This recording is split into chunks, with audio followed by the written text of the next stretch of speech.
মাহমুদার অন্তর থেকে এখনও আমার নাম নিশানা মুছতে পারেনি জিহাদের তামান্না দূর করতে। মাহমুদার থাকা খাওয়া চলাফেরা কাজকর্ম সাউদার সাথে। সাউদা অনেকবারই মাহমুদাকে বুঝিয়েছে যে, দেখো বোন, তোমার মতো নির্বোধ আর বোকা কে আছে? তুমি এমন একজন ছেলেকে ভালোবেসেছ যার কোনো ঠাঁই ঠিকানা নেই সহায় সম্পদ।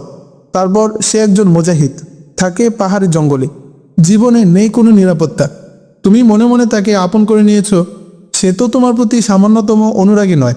যদি তার অন্তরে তুমি বেঁচে থাকতে তাহলে অবশ্যই খোঁজ খবর নিতেন। এখনও তিনি জীবিত আছেন কি না কে জানে।